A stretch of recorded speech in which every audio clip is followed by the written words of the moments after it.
watching Rock Titan TV, featuring Puddle of Mudd's Wes Scantlin. Yeah, I feel you, man. Dude, so it's been a while. Like I said, Wes, and everybody again, welcome back to Rock Titan. I'm Scotty J, and we are joined by Wes Scantlin, who you have seen a number of times. And the last time we were talking was Welcome to Galvania, but now we're talking Ubiquitous. And Wes, I gotta ask you, man, did you get like a 700 on your SATs? Or whatever the highest score is on the SAT or ACTs. You know what I'm talking about? Did you ever take the SATs or ACTs back in the day? I don't think I did too bad. Where did Ubiquitous come from, man? Because I had to look that up. When I first saw the album come out, I'm like, Ubiquitous? That's a 50-cent word. I got to look that up, man. Yeah, it's kind of like savoir-faire in French. Everywhere, right? So I looked it up. It's like being omnipresent. Everywhere. You're everywhere all at once. Man, you know, so yeah, so the follow-up from Welcome to Galvania, you know, and I remember busting your stones last time we were talking. I'm like, Galvania? Where the heck is Galvania? I never heard of Galvania. I'm in Pennsylvania. I want to go to Transylvania, but I've never heard of Galvania, you know? I just could have invented it. That's a beautiful invention, man. So, place where magical things just happen. Neverland, man. Neverland. So, yeah. So it's been a few years, man. Dude, how you doing, man? How are you doing? How's everything going? I'm chilling, man. Yeah, you know, I can't complain. Right on. Just writing songs and rehearsing and starting up a new project called Pro Project. Okay. So, all right. Right on. So I'm working on a couple of different things. Right on. Now, one of the things that I challenged you to when last time we spoke, because I know you're a drummer at heart, you know, even though you're quite proficient on the axe, is that Greg Upchurch, you know, who I know you know. And, you know, so you had challenged him to a drum off. Is that I did. Yeah, man. Yeah. There's no way. There is no way I did that. What would I do that for? Yeah, it's all in fun. It's all in fun. But have you, by chance, been in touch with those guys from Three Doors Down at all over the last few years? I have not really spoken to any of them, really. All right. Just through friends or something, you know. All right. But they're doing good. They're still kicking butt. As are you, man. So Ubiquitous, I guess it officially came out a little while ago, like the full-length album. But Cash and Cobain, man, that probably is my favorite track off this new album. I mean, just the riff chords you had off it. I mean, it was just like heavy metal, you know? I mean, it was like heavy. It just had a heavy crunch to it, man. So talk to me about a little bit this writing process that went into this versus Welcome to Galvania, because it was so vastly different. You could tell that you were in a different mood, and I think a lot of that was probably based on just everything that came out of 2020 and the whole COVID pandemic chaos and everything else. Talk to me about Cash and Cobain, man. Well, I fortunately got to work with a producer engineer, Colin Britton, and we just kind of clicked together a couple of days, and we just kicked that one out and wanted to kind of cameo different styles and different, name a few artists along the way during the journey of the song.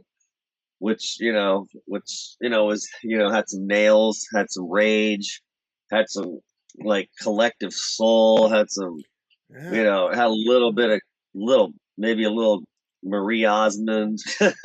Marie Osmond, man. Oh, you're gonna blow some heads there. They're gonna have to go look that's something they're gonna have to Google, man.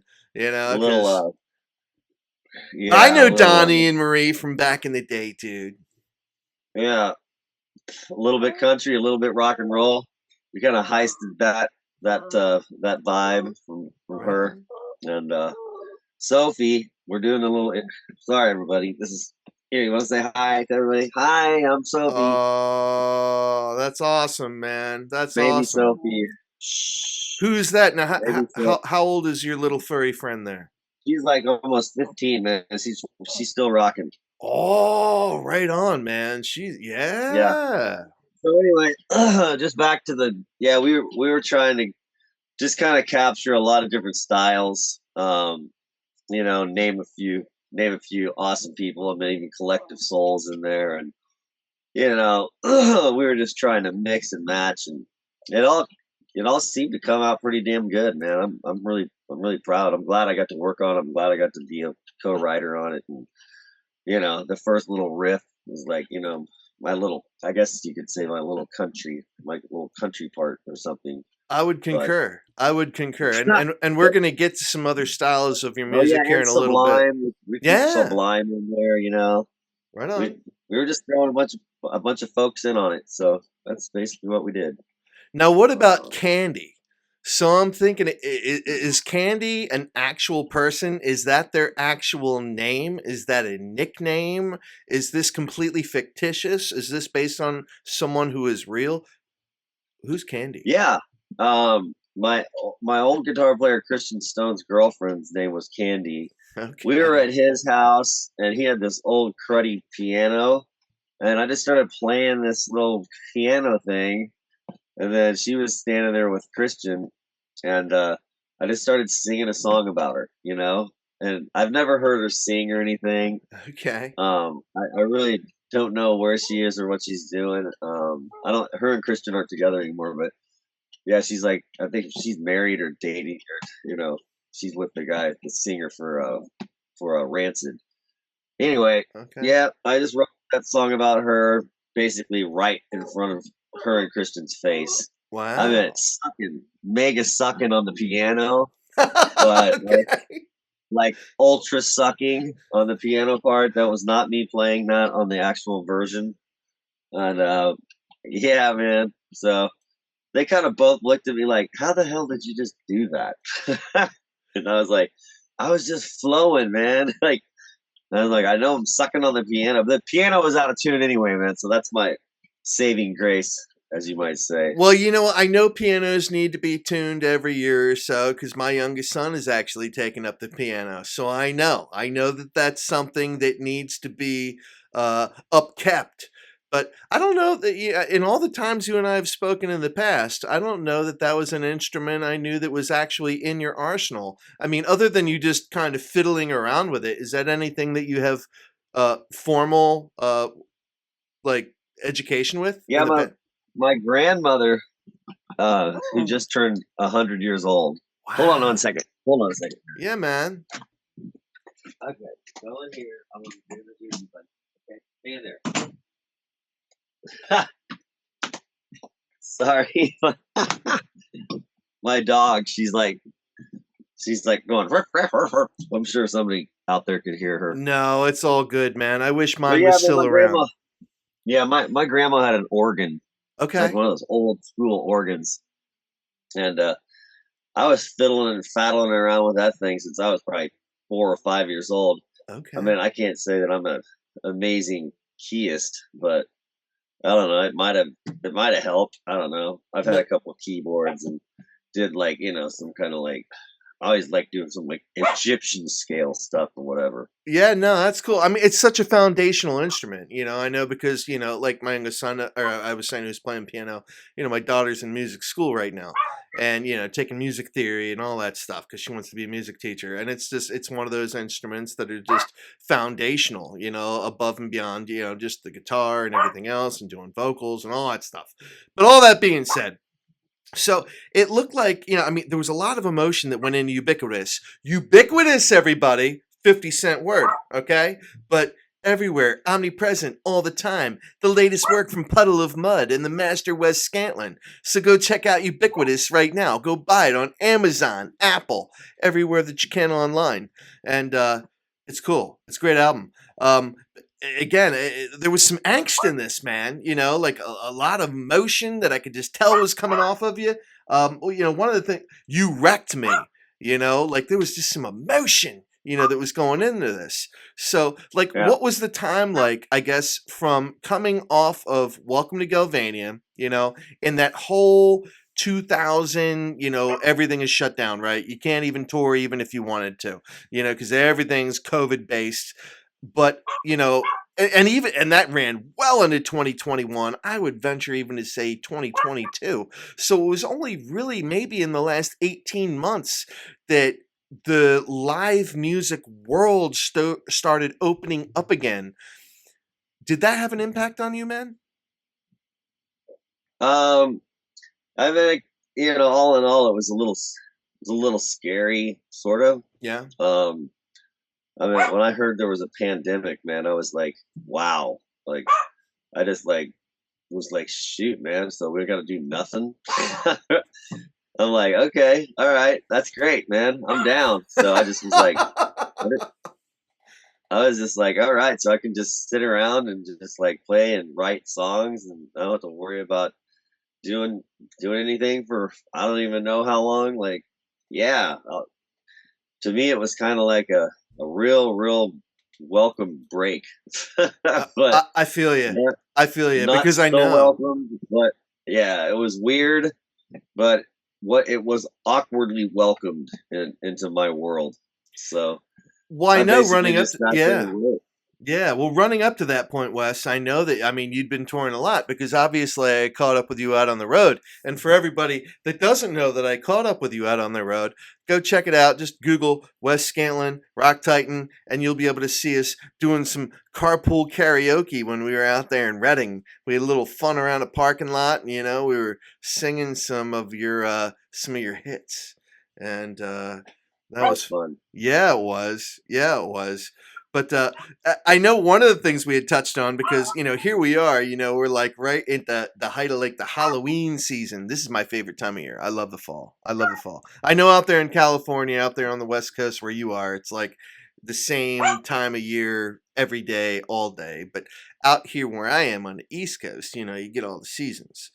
But so what I'm thinking about is I know I had brought up the idea of you doing some Christmas songs, Yeah. and I put that challenge on you. Is that anything that you've thought about? I haven't heard of anything of you putting any Christmas songs out there, but is that still something that's on your radar? Yeah, for sure. It's a great idea, actually. Dude, you gotta do songs it. Being played over and over and over and over and over again. I think I did actually write some kind of a Christmas song. I think it was called "Hey Santa," and Okay. yeah, it was recorded during the pandemic. Yeah, Dear Santa. It's kind of like a little child, little Dear Santa. I want to have this or this or this or this or that or whatever. So yeah, it's pretty. It was a good stab at it, I guess you could say. Well, I'll tell you what, brother. It's only October, so it's not too late. If you can get this thing mastered, this could be a nice Christmas jingle for you, man. And help amp up the tension for Ubiquitous, huh? Yeah. Man, for real. Seriously, man, drive it home. I know that Tremonti, a peer of yours, he just came out with a Christmas album, and I mean, he is like Frank Sinatra, like through and through. I mean, that's just like, that's his sound. And that's not your sound. And I wouldn't want it to be your sound. I wouldn't expect it to be your sound. Because when I'm going to listen to Wes Scantlin, especially if I'm going to listen to some Christmas music, I don't want to hear you singing like, any of these other crooners that are out there. I want to hear your spin on it. Tremonti's trying to sing like Frank, really? That's pretty cool. Oh, dude, he's a dead ringer. That's really cool. He's a freaking way to go. Way to go, Mark. He's a dead ringer. Yeah, I mean, go. I'll hit you up offline, but yeah, go check that out. I mean, he's the real deal. But as cool as that is, like even though he has that old school crooner vibe, it's nice to hear something different. It's nice to hear a new spin on traditional Christmas jingles, or even something that we haven't heard before, like an original, something that's a whole new song. Like, what was it? Mariah Carey, Oh yeah. You know, she's got her song every Christmas season out, and it's just like, holy crap, man! Like that is just played to death. But it's Yeah. hers. You know, You're it's getting paid to death as well. oh my god, right? You know, and it's not like she ripped it off of anyone else. Like it's her song. You know, so for you to create your own jingle, you know, Adam Sandler did pretty well, I think, and he's not even like a singer; he's an actor. You know, he's got like the Hanukkah song and the Thanksgiving turkey song, and you know, I mean, this is a space for you to fill, Wes. Okay, I feel you. All right, I'm just putting it out there, brother. we'll get there. We'll get there. I'm just I putting it out lost the there. iPhone I put it on, man. Yeah, The you do. iPhone that I put that song down on GarageBand. Thank you, GarageBand, by the way. Oh, right on. That phone was stolen on stage during sound check off the drum riser No way. during sound check. So that had like tons and tons of pandemic songs that I wrote during the pandemic. They all got jacked. The phone got jacked. Oh, So man. So maybe they could get mailed back. I don't know. So in terms of the personnel that you had on Ubiquitous, is that all the same group that you had on Welcome to Galvania? No. Okay. No, that's just me and a few other co-writers. No kidding. All right. So Yes, where are sir. we going here? I mean, what does the future have in store for Puddle of Mudd, who is basically at this point Wes Scantlin? I mean, have you? I mean, I know that every time I'm talking to an artist, and you know, you've got a new album that drops, there's always those songs that don't necessarily make the cutting room floor. But it's not like you ever wrote 10 tracks, like with 10 tracks with Ubiquitous. You know, there's more. You know, you've got more material that you decided to maybe Yep. leave out for whatever reason, as an artist, you know, that you choose to do. So sometimes that's planned for maybe you're going to be releasing them as singles. Maybe you're going to be releasing them as an EP versus an LP or something like that. Was that the case with Ubiquitous?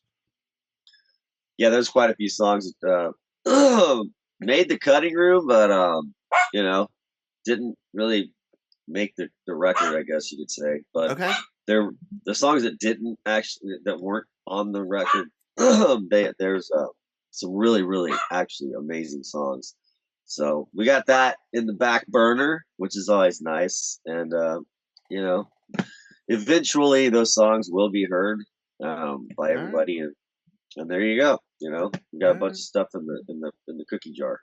Well, I know you're majorly connected and you're surrounded by a lot of very talented people because you've been in the game for a very long time. As far as official music videos go, is there any chance that we might be looking forward to any additional official music videos in support of Ubiquitous? Anything like that coming out? Yeah, Cash Cobain's got a video that we just are finalizing, and it will be released to the masses. It's pretty cool. Right on. Right on. So other than like just music, is there anything else that Mr. Wes Scantlin's been dabbling in? Is there any other areas of the music industry or the entertainment industry at large that you've got any other projects or anything else that we might be able to check you out on? I don't know. I've been throwing around the idea of doing like a sort of country record, kind of just maybe take a little stab at it. You talked about that before, yes. Yeah. Try. We'll see what's up. Yeah, it's gonna be a very diverse record. It's not gonna be just country. It'll have a lot of different stuff, and it'll just be like a solo, kind of just a solo thing for me to do as a solo artist, as they say. You've got a great voice for that, Wes. Like you really do. Like the particular vocal sound that you bring to the table, because you kind of have that raspier type of, vocal range, if you will. Yeah, man, I can see you absolutely crushing that. I mean, I could sing country, like I could sing that type of style all day long, man. It's just like with effortlessly. I feel Just you. like nice, deep, low, and twangy. Like I could do Yeah. that all day long. You know what? It's funny too, Wes, because like I think of all the work that you've done, and I can't necessarily, and forgive me, everybody, for all you freaking, people out there that are, Puddle of Mud enthusiasts and Wes Scantlin followers and whatnot that know way more about him than I do, even though we've hung out in the car doing carpool karaoke. I'm sure you all might want to slap me for thinking this, but collaborations, working with other artists, working, vocally with other people on particular songs. I can't think of anything off the top of my head where you have had any um collaborations like of note. Am I way off base in thinking that you haven't gone down that path yet, or have you done that, and is that something that you want to do if you haven't? Yeah, I'm open to doing anything. I'm totally down. So All right. whatever comes my way, we're gonna knock it out of the park. Dude, I mean, I feel you. Now, just, kind of putting the feelers out there because, again, you talked about the country album. I talked about the Christmas album, which we talked about a few years ago, which, man, I would absolutely love to hear your spin, not just on some classics, but some of your own original work. I think that would be very, very cool. But is there a particular artist that you can think of off the top of your head, like another singer that you've thought that your vocals would mesh really well with and that you would want to work with? Just and the reason I ask that is because with Ubiquitous in particular, the way you compose some of these songs, the arrangement of some of these songs, like I really heard like some Alice in Chains in there, Yeah. and Alice in Chains, obviously, Lane Staley's departed us a long time ago, but Jerry Cantrell, he had such a big staple on that band, and his vocals, like I'm thinking to myself when I'm listening to Ubiquitous, I'm like, man, it would be so cool to hear Wes and like Cantrell do something together, possibly. Yeah, that'd be totally cool. You know what I mean? Like some other Yeah. guys from like your early days. I don't want to say your era because I don't think that's fair because you're still in your era.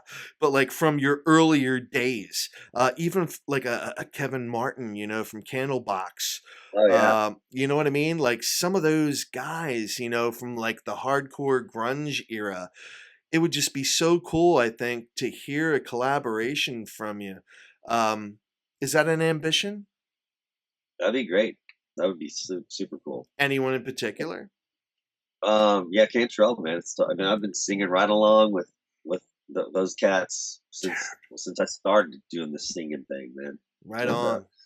actually, they really taught me how to freaking sing. Really, if they don't know already, they do now. All So yeah, right. I'd be playing it right alongside, right with my karaoke machine. Right on, Really brother. old one too. Yeah, I just put the tape in and push play and just sing right along with it. That's kind of how I started, learning about, you know, how I don't know, just learning about singing Yeah, in man. general. Well, you've been Plus, I've doing it taken a great. couple lessons. You've I been took a doing it couple great. lessons. You've been doing it great for God, I can't even believe it's almost been like 30 years now, but certainly since the mid to late 90s. I mean, that's it. I mean, I know that's when you were coming up. So, as we get ready to head into, I can't even believe I'm saying this, 2024. Oh my God. I mean, here we are, we're heading into the winter season here. What's Wes Scantlin's plans for 2024? Have you thought that far ahead yet? Um, we'll definitely be touring. All right. And it's not going to be a million years for another record to come out.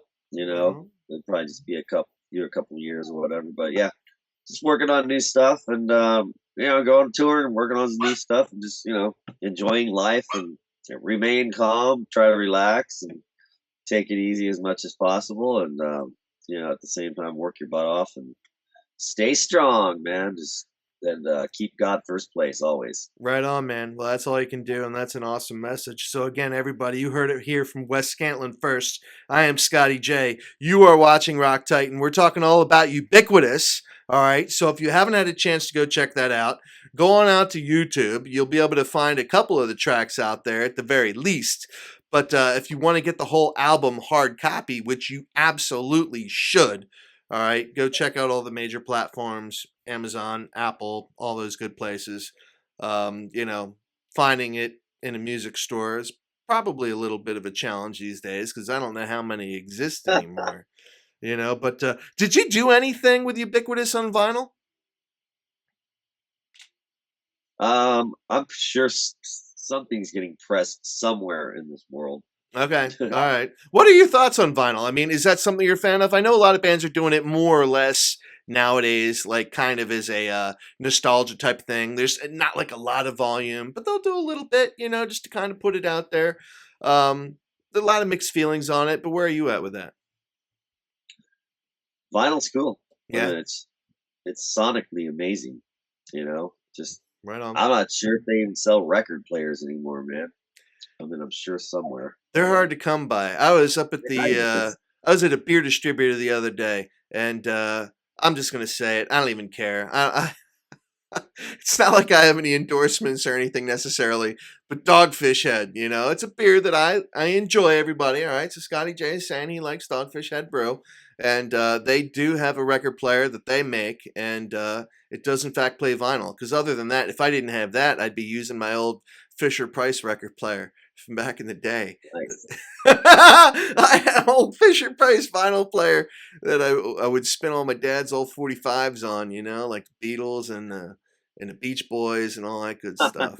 You know, seriously, that's the world I come from, man. So I know we're kindred spirits as far as that goes. But Wes, thank you so much for your time, man. It's good to see you, and it's good to see that you're doing well.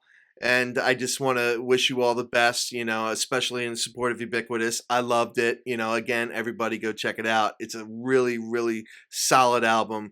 10 tracks of just really good Wes Scantlin music. And Wes, thanks again, man.